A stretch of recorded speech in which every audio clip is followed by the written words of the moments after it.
I need the scoop. A law student with a bullet-pointed list of rules imposed by her boyfriend asks Reddit if this is fixable, and the community's answer is unanimous and alarming. We're diving into a story of control, gaslighting, and one woman's long journey back to herself that resonated with thousands. Get ready for a deeply emotional ride where the real twist isn't what he did, it's how long it took her to see it. Hello everyone. I have a bit of a weird predicament to share with you. I've been dating my boyfriend, I'll call him Peter, for about 7 months now.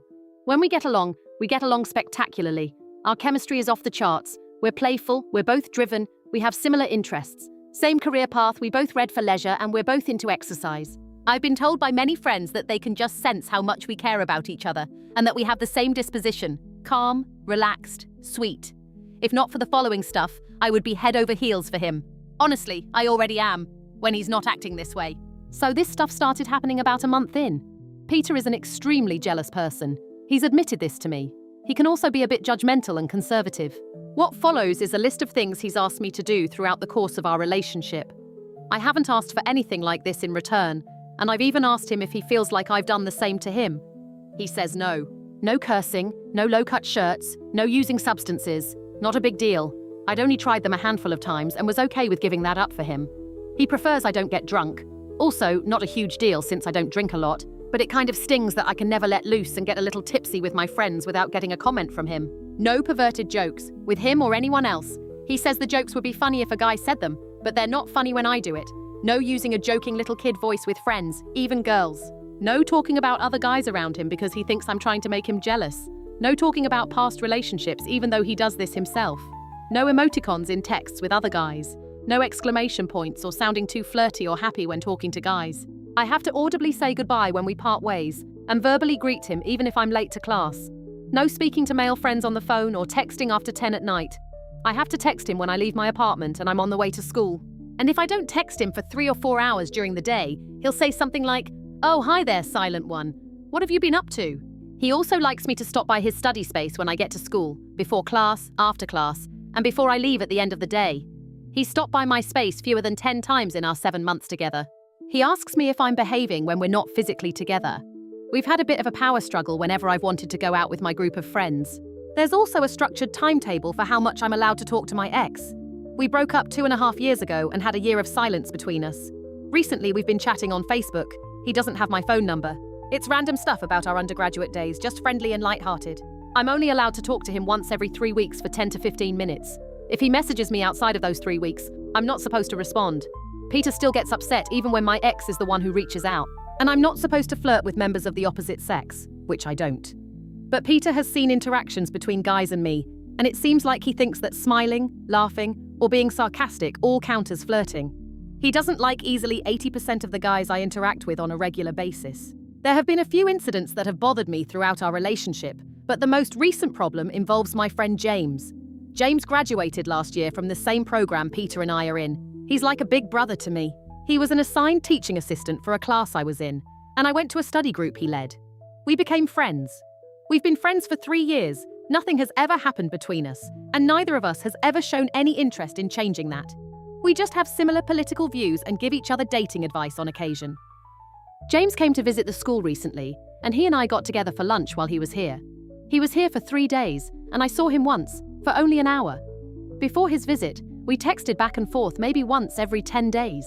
Since he visited, it's been 2 or 3 times a week, about 10 texts at a time, nothing outrageous. I imagine it'll start tapering off as more time passes since his visit and as exams approach. He's in a new city without a lot of friends, and I enjoy talking to him. Because he works during the week, he usually texts more on Saturdays and Sundays. James texted me one Saturday morning. I didn't answer, so he followed up on Sunday. We chatted briefly about a TV show, then he texted me the following Saturday to tell me about a date he'd been on the night before. This has been driving Peter absolutely up the wall. He demanded to see the texts back and forth. Even though I strongly objected, I think it's an invasion of privacy only 7 months into a relationship. I let him see all of them. There was nothing inappropriate there, though that's apparently where the no emoticons rule came from. Peter says James is a shark and is only friends with me because he wants to date me. This is ridiculous. James and I have no feelings for each other. We act more like siblings, and we're going to be living in different states for the rest of our lives. Peter starts a fight every single time he notices James texting me, or he goes pouty and silent until I ask him what's wrong, and then we fight. About 2 hours ago, Peter gave me another rule. He wants me to arrange it so James only texts me once a week. He also says he doesn't want us talking about intimate things. When I asked what that meant, he brought up that he was upset I told James I was going to take a nap in our last conversation. I only said that as a conversation ender so James wouldn't wonder why I'd stopped responding. Peter just seems completely unreasonable. And here's the bigger problem. I feel like Peter gets upset about something, fights with me until I'm worn down, and then comes up with a compromise that's really just him imposing another rule on me. There was a guy who liked me at the beginning of the year that I eventually had to block on my phone because Peter got so upset about it. He's asked me twice to show him that the guy is really blocked. He is. The same thing happened with my friend Rob. Peter wore me down to the point where I basically just avoid Rob now. Rob even approached me to ask if I was mad at him and apologize for whatever he did wrong. I just feel like this is going to keep happening over and over. I never get the benefit of the doubt. Peter is constantly afraid I'm going to be stolen, and I feel like I teeter-totter between wanting to give him what he asks, so he'll feel comfortable, and feeling like it will never be enough. I feel like a caged animal. I'm afraid every time James texts me or any guy speaks to me in front of Peter. I like him so much, but this jealousy is driving me crazy. I'm also afraid that if we stay together, I'm going to reach a point where I'm not allowed to be friendly with half the population. I'm in danger of losing 3 good, respectful guy friends, all of whom I've known longer than I've known Peter. I knew Rob for 2 years, James for 3, and my ex for nearly 6. I want to share something that happened recently that really shook me. I was sick with a fever over 101 degrees for 2 days, lying in bed cuddling with a stuffed animal I've had since I was 5 years old. It belonged to my late grandmother. Peter was over, and after a fight about James texting me about his date, Peter picked up the stuffed animal and acted like he was going to rip her arm off. He said he wanted to scare me and see what I would do. I had to stop myself from reacting. I tried to get him to leave, and he refused to go. I ended up throwing his shoes and keys into the hallway and physically pushing him out the door. He later took me out to lunch, then went back to the library, and now he's upset that we're going to bed angry. This was one of the texts I received from him that afternoon. He wrote, "I know you don't want to hurt his feelings by telling him to take it easy on texts, but you need to consider your boyfriend's feelings about this guy texting you so often every week. What he is doing is crossing my boundary. I know you don't want to hurt his feelings, so I get that you might not want to tell him flat out to stop texting. There are other ways. The main point is that this is too much, and it is crossing a line of mine. I think once a week might be ideal, and if we could reach that, it would ease my feelings. I ask that you consider my feelings. In return, I will make sure my jealousy does not lead me to imposing boundaries. You can tell him the truth, that he is crossing my boundaries, and I ask that he respects me. I am being reasonable. All of our fights the last few weeks have been about this. If this goes away, then we both win, and we can stay together happier." When I asked him what he's ever done in exchange for everything I've given up, he said he went through a phase of criticizing me and has gotten better, and that was real change. Then he told me I mean the world to him, and that he wouldn't go out of his way to try and fix our issues if he didn't care about me and about our future together. I told him I wanted a break. I'm not a bad person or a bad girlfriend, and I'm tired of being treated this way. We fight at least once a week, sometimes twice, over issues like this. I just want it to stop. I want to be with the person I fell so hard for. But I also don't want to end up in a controlling relationship with someone who can't manage their jealousy. He's already seeing a counselor, but our school only provides sessions once every 2 weeks, and he missed his last appointment, so he hasn't even brought up the jealousy with his counselor yet. He's open to couples counseling, but I don't know if there's a point only 7 months in. He says he's willing to read books on the topic, but I feel like the real problem is that he won't start to get better until he genuinely trusts me and truly wants to change. He says he does, but then he keeps doing this. Reddit responded with near total alarm, with commenter after commenter urging the original poster to leave immediately. Many sharing their own experiences of how controlling behaviour only ever escalates. She read every comment and message multiple times, even picking up a book on controlling relationships recommended by the community. But 4 weeks later, a discovery on his phone would make everything she had been enduring impossible to ignore. Hi everyone. I'm sorry I dropped off and stopped responding all of a sudden. I want to take a moment to sincerely thank you all for the outpouring of support and kindness you showed me after my original post. I've read every single comment and private message probably 4 times, and I've watched every lecture that was sent my way. I also picked up a book 2 days ago about controlling relationships which was recommended to me by a few people in the community. I've read 160 pages so far. Honestly, I'm so turned around in this relationship that I don't know what's happening anymore. I do think that this relationship has some disturbingly manipulative and controlling elements coming from Peter. We've had several incidents in the last 4 weeks that have been very disheartening. Here are a few examples. The first incident happened when I went out to happy hour with friends, a guy and a girl who are engaged to each other, at 5 in the evening while Peter studied. I guess he assumed we were eating dinner together because we eat most of our meals together. He didn't confirm that though. He knew where I was going and who I was with. I put my phone away because my friends both had their phones away, and it was just the 3 of us. My phone was on silent because I had been in the library. I checked it every half hour or so. The last time I checked, he had sent me a text asking about dinner, and then a snarky follow-up 15 minutes later. I had ordered an appetizer with my friends and wasn't hungry. I told him to go ahead and eat without me and we'd meet up later. I decided to go back to my friend's house to play with their dog and have another drink. Peter had told me he was going to study until 10 at night and then wanted to spend the night together. All of a sudden, Peter was furious at me for not telling him I was eating, for not telling him we switched locations even though I did, within 10 minutes of switching places, and for not keeping him informed of my every move. He said I had a right as his boyfriend to know where I was at all times. He called me inconsiderate and selfish. He was texting me every 10 to 15 minutes, angry, and he completely ruined the night. I couldn't hide from my friends that I was upset, and it was borderline humiliating. I went home by 10 but didn't want to see him because I was so angry. He didn't apologize until the next day, after we talked about it extensively, and even then he tried to justify his behavior. I feel weird around my friends now that they've seen this side of things. The second incident happened when we ran into one of my good friends, and I stopped to chat with her. Peter and I had already spent the night together, had lunch together, and gone on a walk. I caught up with my friend for 3 minutes, and then planned on walking to Peter's study space to chat for a few minutes before going back to study with her. Peter likes to say a formal goodbye even though we study about 20 feet apart, separated by a wall. Peter got impatient, felt ignored, and walked off. Then he sent me several texts about how rude and inconsiderate I was for pretending he wasn't there. That wasn't true at all. I was telling my friend I liked her sweater, asking how she was, and then I was going to walk out with Peter to fill my water bottle and say goodbye. This blew up into a 3-hour argument over text.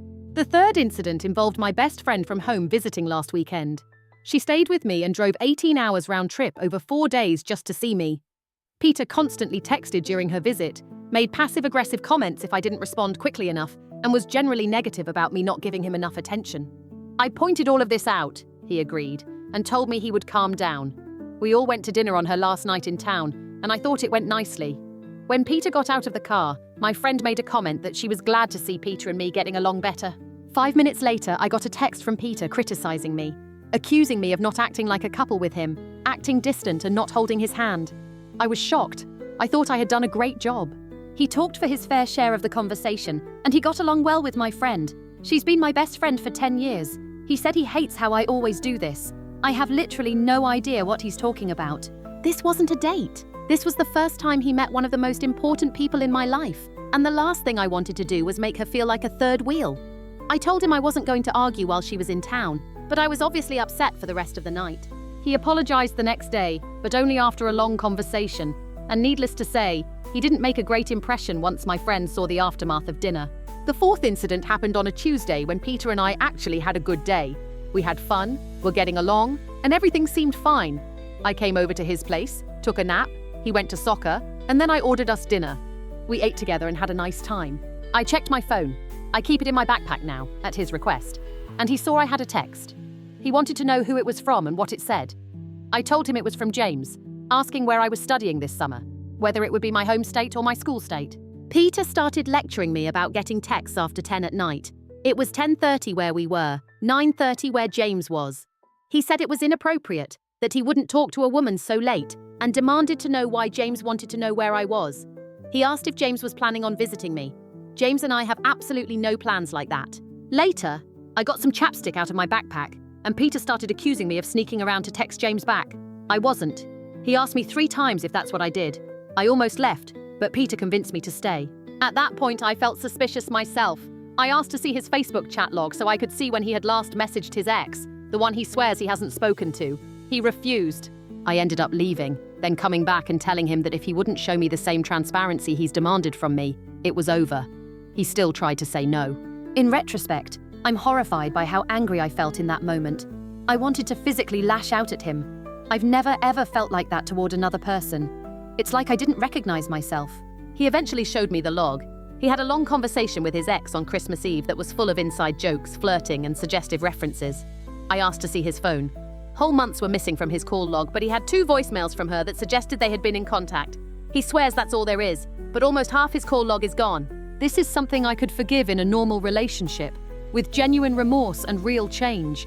But it hurts deeply, considering that he's been breaking the very rules he's imposed on me, lying, and being completely hypocritical. I felt watched and suffocated over my actual guy friends, subjected myself to structured timetables he imposed, maintained an open phone policy, and meanwhile he's off having suggestive conversations with his ex. She's blocked him now, but that's not the point. He's gotten me to the point where I feel guilty every time a male friend talks to me. I've actually started believing I'm doing something wrong if I laugh at a guy friend's joke. I feel sick when my phone goes off if I'm around him. I've been reading about controlling and emotionally unhealthy relationships, and I've shared my concerns with him that he's drifting into that territory. He's been dismissive almost every time I've brought it up. 3 of my friends have told me they're concerned based on the rules he's set and his jealousy. He just says he has high standards and boundaries, and that I would be jealous too if the roles were reversed. I don't think I would be, but he insists I would. I just feel like he doesn't listen to me or take me seriously. I thought things were getting better. He said I could text James whenever I wanted, and that he would be less harsh and critical in general. But then, just yesterday, he asked if I had responded to James and why that guy wanted to know where I was, saying it was weird that James was being so nosy. I think James was just making conversation. Then, last night, I was studying with friends and Peter walked by. Peter and I had just had an argument. We had been at dinner only 10 minutes before, and I was mid-sentence in a conversation with a friend when I made eye contact with him and looked away. I got a text asking why I didn't smile and wave. I apologized and said it was my fault and that I didn't mean to hurt his feelings. Then I got more texts saying I was cold and demanding an explanation. That got me upset, and I tried to tell him that the constant criticism and control was too much, that I felt like he was trying to control my emotions and make me pretend to be happy when I wasn't. He told me I was overreacting and that he was tired of arguing and just wanted things to be good and nice. I feel like he starts a fight, expresses his feelings, and then wants it to be over, even though the criticism and control is really wearing me down and making me agitated. I just feel like if I stay with him, I'm going to end up giving in, letting him criticize me, letting go of my guy friends, and apologizing whenever he decides I've done something wrong. I'll end up a shell of myself, catering to his needs instead of there being any real compromise. But I also don't think he's doing this on purpose. I think he gets insecure and doesn't know how to fix it, so he wants me to fix it for him instead of asking himself whether he's overreacting. I think that's how we end up with all these rules. He's treating symptoms instead of the root cause. I don't think any of this is malicious. I tried to end things with him 2 days ago. He begged me to wait until after finals, which are 8 days away. Eventually I agreed, but I said there would be no sleepovers or physical affection. He agreed, but now he's trying to kiss me even when I tell him I don't want to. Then he gets upset that I'm not kissing back. He says he knows now that he's been controlling and manipulative and that he'll change, but I'm not seeing any change. I just feel so confused about whether I'm overreacting. I can't tell if this is actually an unhealthy relationship, and he makes me doubt myself because he doesn't call me names or hurt me physically. He wants to read the book when I'm done with it and says he'll learn from it and wants to stay together. In 8 days, finals are over. In 17 days, I graduate from law school. I just feel so bad about myself and so confused. I've always been an empathetic and emotionally intelligent person. That's usually what I'm known for by friends. I know how to say the right thing at the right time and see things from other people's perspectives. But right now I feel completely steamrolled. I'm also embarrassed. I'm supposed to be this strong, capable woman, and I can't even tell if my relationship is healthy.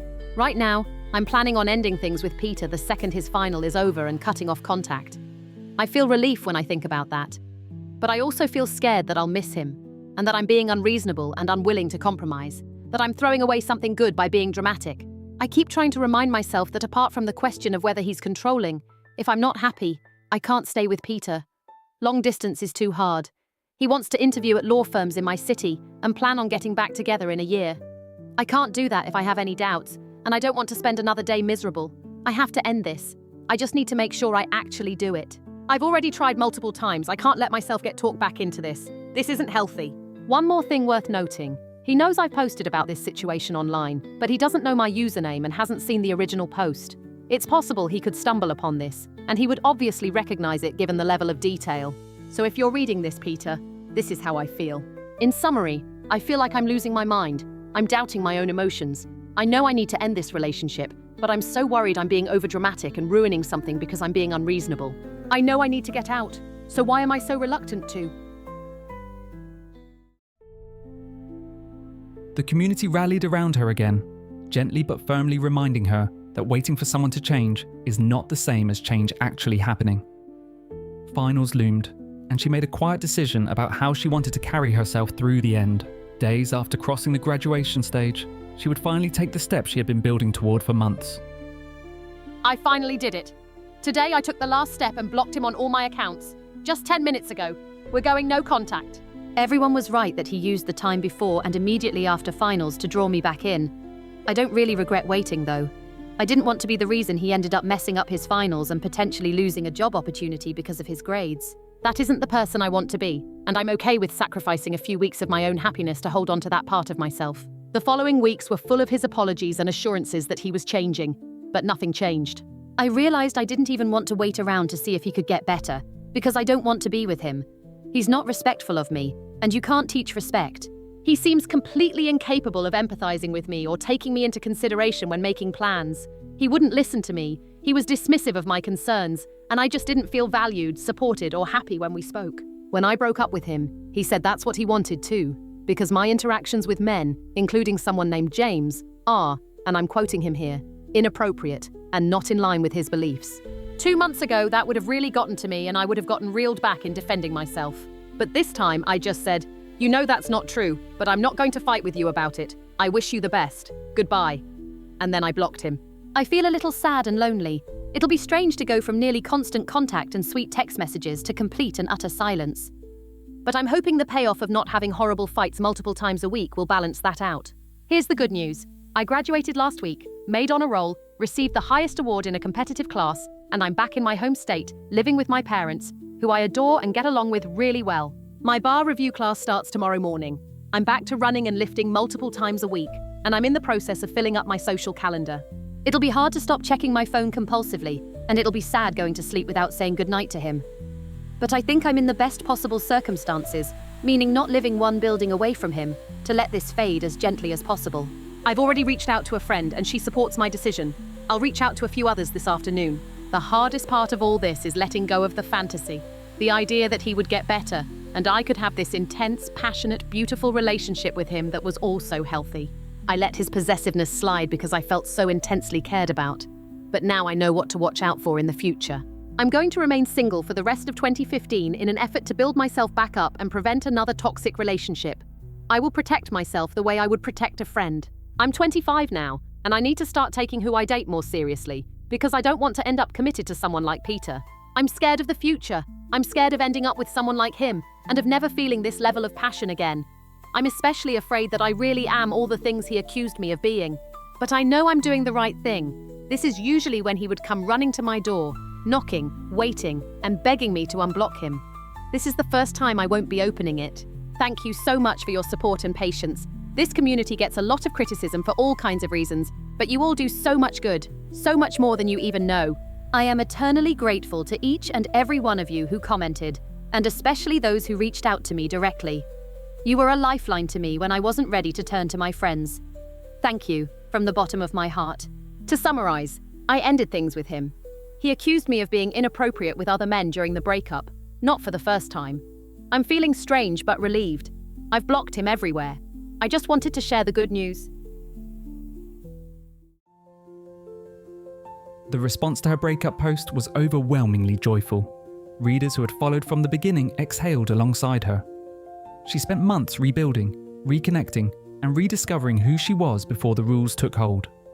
Then 2 years later, she returned with something none of them expected. A life that looked better than anything she had imagined possible. 2 years ago, I posted some rather desperate questions on a relationships forum asking for help. I knew deep down that something was desperately wrong with my relationship, but I was hell-bent on fixing it. Those posts were the beginning of finding my way out of what felt like a complete mind fog. I tried to post a follow-up to let people know how things were going, in the hopes that if there were people considering leaving similar situations, they would know that something better is out there. Unfortunately, that forum doesn't allow multiple posts. but I felt an intense desire to share the after part of leaving a harmful relationship, to let women know that there is life after an abuser, even if they feel like their world will cease without the relationship. It only took about 2 months after my breakup to know that I would 100% be okay. That moment came while I was on a family vacation, curling my hair in the mirror. I made eye contact with my reflection. I remember being startled because I saw someone looking back who looked calm. She wasn't worried about whether she'd get called names, whether smiling too much at dinner would get her accused of cheating, or whether the swimsuit she chose for the pool would get her accused of showing off and yelled at. For the first time in a year, I felt happy, safe, and confident. I became nearly giddy realizing I hadn't been criticized in months, and I felt completely free. It took so much for me to get out of that relationship. I think I was borderline addicted to the highs and lows. Every time I started to escape, I got what's called love bombed, a term I learned in my research after the breakup, and I got pulled right back in.